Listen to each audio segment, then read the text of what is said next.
প্রিয় দর্শক, গতকালের ভিডিওটি অর্থাৎ কোয়ালকম স্ন্যাপড্রাগন প্রসেসরের সঙ্গে মিডিয়াটেক প্রসেসরের কম্প্যারিজনের যে ভিডিওটি দিয়েছিলাম, আপনাদের ভালোবাসা, আপনাদের সাপোর্ট এক কথায় চোখে লাগার মতন। সত্যি আমি এক কথায় আপ্লুত এবং একই সাথে অভিভূত। তবে যেখান থেকে সন্দেহের শেষ, সেখান থেকেই আরেকটি সন্দেহের শুরু হয়। কোয়ালকম স্ন্যাপড্রাগনের প্রসেসর আর এক্সিনসের প্রসেসর, যেটা স্যামসাংয়ের পক্ষ থেকে কোনটা ভালো? আমাদের মধ্যে অনেকেই রয়েছে যারা স্যামসাংয়ের স্মার্টফোন নিতে ভালোবাসে, কিন্তু এরকমও কথার চলন আছে এক্সিনসের প্রসেসর অতটা ভালো না। এটা কি সত্যি? এটা মিথ, না এর পেছনে কোনো বাস্তব রহস্য লুকিয়ে আছে? চলুন এই সন্দেহের অবসান আজকে আমি একদম ক্লিয়ার করব। আমি আপনাদের সাথে আছি, আপনাদের সুমন। চলুন না একই সাথে একই কণ্ঠে বলে উঠি, আমার সোনার বাংলা, আমি তোমায় ভালোবাসি। যারা গতকালের ভিডিওটি দেখেননি তাদেরকে অনুরোধ করব আপনারা ভিডিওটি দেখতে পারেন। আমার ভিডিওর ডেসক্রিপশনে লিংক দেওয়া আছে। ভিডিওটি কোথাও যদি ভালো লাগে তাহলে অবশ্যই সাবস্ক্রাইব করবেন এবং নোটিফিকেশন বেলটা পুশ করে অল করবেন, আমাদের পরিবারের সদস্য হয়ে যান। ভালো লাগলে লাইক করুন, না ভালো লাগলে ডিসলাইক করুন, এবং কেন ভালো লাগলো না সেই কমেন্টসটি করতে ভুলবেন না। তো কোয়ালকমের স্ন্যাপড্রাগন প্রসেসর আর আমাদের স্যামসাংয়ের পক্ষ থেকে এক্সিনসের প্রসেসর, তার আগে কয়েকটা কথা বলে রাখা ভালো। প্রসেসর মানে কি আমরা জেনে গেছি। প্রসেসর মানে হলো একটা মাদার হাব স্মার্টফোনের। সে কি করে? সে প্রত্যেকটি কাজকে পারফর্ম করে, যেমন বিলিয়নস অফ ক্যালকুলেশন, যেমন কোনো অ্যাপকে রান করানো, ভিডিও, ইমেজ এটসেট্রা। আর এর ভেতরে কি থাকে? কোর থাকে। কোর মানে যত কোর বেশি তত তার পারফরমেন্স বেশি হয়। যেমন অক্টা কোর, কোয়াড কোর, হেক্সা কোর অথবা ডেকা কোর। এবং সিপিইউ মানে সেন্ট্রাল প্রসেসিং ইউনিট, আর জিপিইউ গ্রাফিক্স প্রসেসিং ইউনিট। তো জিপিইউ এবং সিপিইউ এদের কাজ কি? জিপিইউ এর কাজ এখানে গেমিংটাকে ভালো করে করানো, আর সিপিইউ এর কাজ যে কোনো কমান্ডসকে সে ফলো করে। যেমন কোনো অ্যাপ্লিকেশনকে স্মুথ কাজ করানো তার কাজ, যেমন কোনো কিছুকে রান করানো তার কাজ। এইগুলো তো বুঝলাম, এইগুলো বুঝলে এবার বুঝতে পারবেন। স্ন্যাপড্রাগনের প্রসেসর এটা আমেরিকান বেসড একটা ব্র্যান্ড, ভালো। এবং স্যামসাং যে প্রসেসরটি দেয় এক্সিনস, এটা তার নিজস্ব, অর্থাৎ এক কথায় এটা বললে ভুল হবে না, নিজস্ব জমির ফসল এটা। তাই তো আমরা প্রত্যেকটি স্মার্টফোনে স্যামসাংয়ের এটা পাই। কখনো খেয়াল করে দেখেছেন স্যামসাংয়ের যে প্রসেসর এক্সিনস, ওটা কিন্তু সচরাচর অন্যান্য ব্র্যান্ডের ফোনে দেখতে পাই না। হ্যাঁ, দেখতে পেয়েছি মোটোরোলার দু একটা স্মার্টফোনে, বাট ওভারঅল আমরা স্যামসাংয়েরই ফোনে স্যামসাংয়ের প্রসেসর দেখতে পাই। স্যামসাং তাদের মিড রেঞ্জ বলুন, হাই এন্ড বলুন, যে কোনো ফোনে এই এক্সিনস প্রসেসরটা ব্যবহার করে থাকে। তবে হাই এন্ড যে স্মার্টফোনগুলো স্যামসাংয়ের, তার সঙ্গে তুলনা করলে হবে না মিড রেঞ্জের ফোনগুলোকে, কারণ এক্সিনসের প্রসেসর হলেও সেগুলোর আর্কিটেকচার বলুন, সেগুলোর পারফরমেন্স বলুন, এফিসিয়েন্সি বলুন, ওগুলো কিন্তু আলাদা। এবং স্ন্যাপড্রাগনের প্রসেসরও আমরা মিড রেঞ্জ, বাজেট এবং হাই এন্ড স্মার্টফোনগুলোতে দেখে থাকি। আপনি একটা জিনিস দেখবেন, যে কোনো ব্র্যান্ডের ফ্ল্যাগশিপ স্মার্টফোনে স্ন্যাপড্রাগন ব্যবহার করা হয়, এক্সিনস নয়। আমরা আরেকটু ভেতরে চলে যাই, স্ন্যাপড্রাগনের প্রসেসর এবং এক্সিনসের প্রসেসর। আপনারা দেখবেন যে খেয়াল করে নোট 20 আলট্রা এই ফোনটি যখন স্যামসাং লঞ্চ করলো ইউএসতে, তখন এটি স্ন্যাপড্রাগনের 865 প্রসেসর দিয়ে লঞ্চ করলো। আর সেম ফোন যখন গ্লোবালি লঞ্চ হলো, সেটা কিন্তু এক্সিনসের 990 দিয়ে লঞ্চ হলো। কেন এমনটা? কারণ ইউএসএতে বা কানাডায় তাকে, অর্থাৎ স্যামসাংকে অবশ্যই লঞ্চ করতে হবে এখানটায় স্ন্যাপড্রাগনের সঙ্গে, কারণ স্ন্যাপড্রাগনের পেটেন্ট রয়েছে ওখানে। আর যদি না ইউজ করা হয়, স্ন্যাপড্রাগনকে রয়্যালটি ফিস দিতে হবে স্যামসাংকে, তার জন্য দামটা বেশি হবে। এবার স্যামসাংয়ের যে প্রসেসর এক্সিনস, সে কিন্তু আগে আলাদা ব্র্যান্ডের জন্য প্রসেসর তৈরি করতো, অন্যান্য ব্র্যান্ডের জন্য। তারপর স্যামসাং দেখলো আমরা আমাদের ফোনের জন্যই প্রসেসরটা তৈরি করি, এতে কি হবে? আমরা আমাদের মার্কেট শেয়ারটাকে বাড়াতে পারবো, মার্কেটটাকে ধরতে পারবো, বিভিন্ন বাজেটের লোকেদের জন্য আমরা স্মার্টফোন আনতে পারবো সস্তায়। তাই তার নিজস্ব প্রসেসর অন্য ভ্যান্ডারের কাছ থেকে কিনতে হচ্ছে না, ফোনগুলো সস্তা হচ্ছে। তার জ্বলন্ত উদাহরণ স্যামসাংয়ের এম সিরিজ।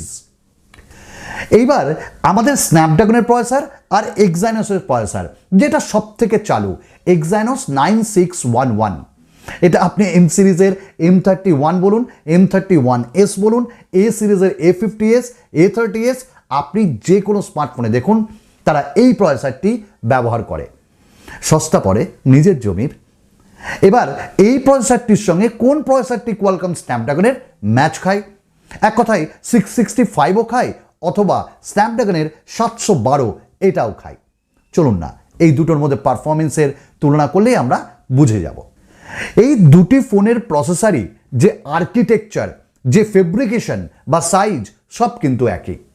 যদি আমরা এখানে আর্কিটেকচারের কথা বলি তাহলে দুটি প্রসেসরই ARM 64 বিট আর্কিটেকচারে তৈরি। পয়েন্ট টু বি নোটেড, দুটোরই ফ্যাব্রিকেশন অথবা সাইজ 10 ন্যানোমিটার। একটা কথা বলে রাখা ভালো, যত ন্যানোমিটার কম হবে তার হিটিং ইস্যু তত কম থাকবে, এবং হিটিং ইস্যু বাড়ে কখন? ন্যানোমিটারটা বেশি হলে। আমরা এক্সিনসের প্রসেসরেও দেখেছি হিটিং ইস্যু, একইভাবে আমরা মিডিয়াটেকের প্রসেসরেও দেখেছি। তবে কি স্ন্যাপড্রাগনের প্রসেসরে নেই? অবশ্যই আছে, বাট কম্প্যারিজন যদি আপনি করেন তুলনামূলক কম।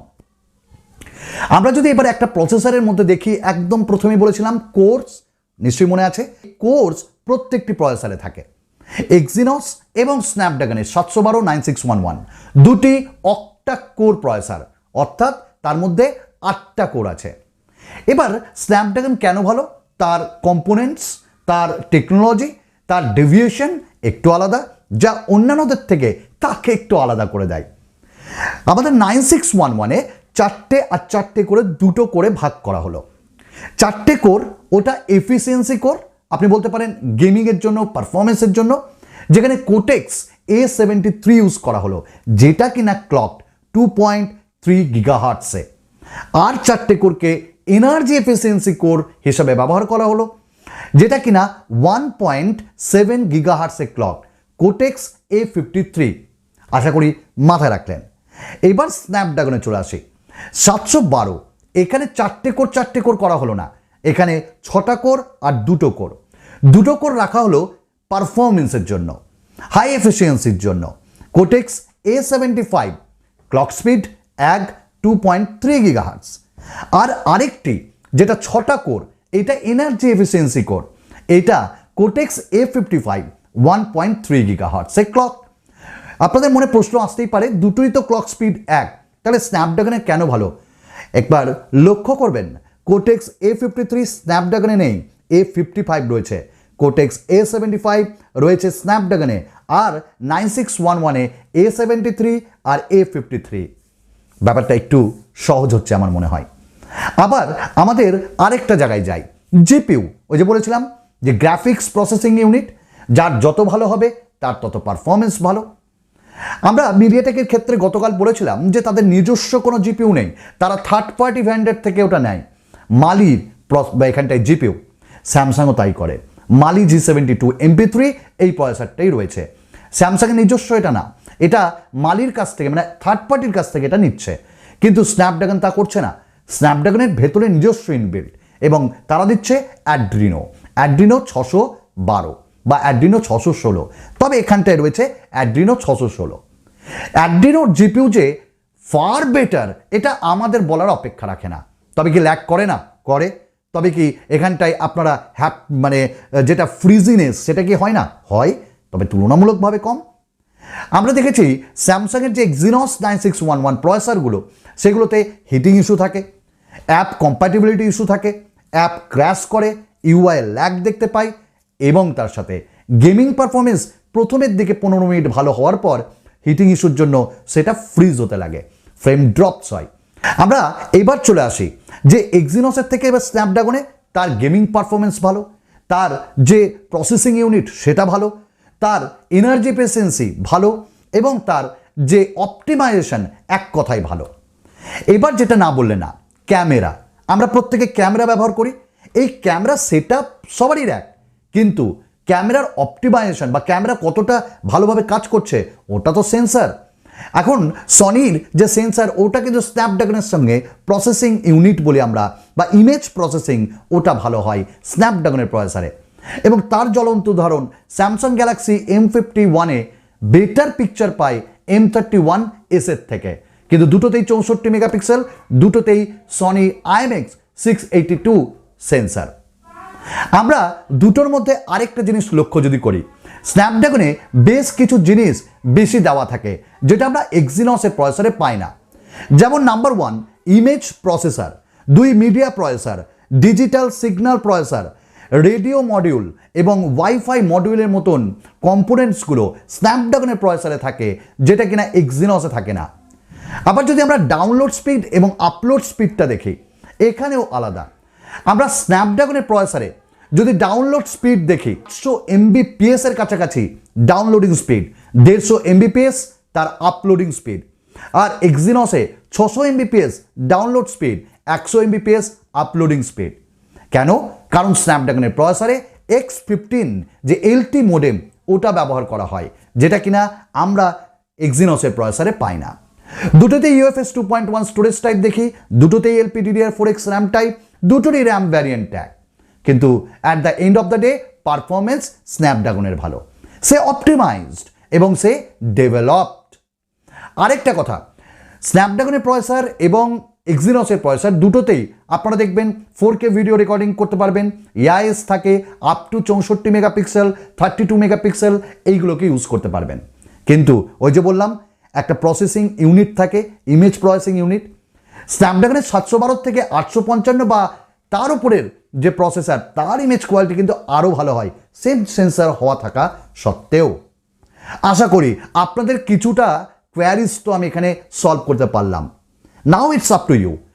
স্যামসাং তার মিড রেঞ্জ লেভেলের ফোনগুলোতে সব এক্সিনস 9611, এবং বিশ্বাস করবেন না, কিছুদিন আগে আমি রেন্ডারিং করলাম, ভিডিও এডিটিং করলাম, ফাইল শেয়ার করলাম, অসম্ভবভাবে টাইম নিয়ে নিচ্ছে, যেখানে স্ন্যাপড্রাগন সেটা করছে না।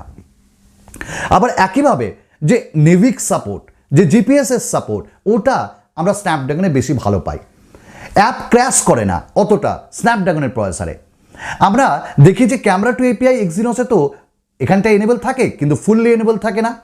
এবং সেইখানে কোথাও না কোথাও আপনারা দেখবেন যে এইখানটায় যে এক্সডিএ ডেভেলপার, তারা কিন্তু জিক্যামটা স্যামসাংয়ের ফোনের জন্য অত করে না এক্সিনসের জন্য যতটা স্ন্যাপড্রাগনের জন্য। মানে মানুষ যত যেটা কিনবে তার জন্যই ততটা হবে। এবং কোথাও না কোথাও বেশ কিছু অ্যাপস ক্র্যাশ করে, এটা আমার পার্সোনাল ধারণা। আপনাদের কি? স্ন্যাপড্রাগনের প্রসেসর ভালো, এক্সিনসেরও ভালো, কিন্তু এক্সিনসের হাই লেভেলগুলো ভালো। তবে স্যামসাংকে ওই 9610 থেকে 9611 করলাম, বিশাল ডেভেলপ করলাম, এটা না, ইটস নট ট্রু। আপনাকে আরেকটু খাটতে হবে, আরেকটু ঠিকভাবে এখানে তৈরি করতে হবে, কারণ মার্কেট শেয়ার অনেকটা বেড়েছে, মানুষ বুঝতে শিখেছে। তাই সব কিছুতে 9611 দিয়ে দিলাম, মানুষ খেয়ে নিল তা তো নয়। তাই স্ন্যাপড্রাগন প্রসেসর নেওয়া চেষ্টা করুন, আর যদি এক্সিনস আরও ভালো করে তবে ভালো। তবে 9611টা পারফরমেন্সে আপনি দেখবেন প্রথমে তো কিছুটা ভালো, তারপরে ওর খারাপ দিক বেরিয়ে আসে। এবং ইউআই যত আজকে ল্যাগ না করুক, অনেকটা হালকা করুক স্যামসাং, তবুও কোথাও না কোথাও একটা ল্যাগিনেস আমরা পাই। আজকের মতন এইটুকুন, আবার দেখা হবে আপনাদের সামনে। তবে এখনও যদি সাবস্ক্রাইব না করে থাকেন অবশ্যই সাবস্ক্রাইব করুন, করুন না লাইক, আর ভালো না লাগলে অবশ্যই করতে পারেন ডিসলাইক। ধন্যবাদ।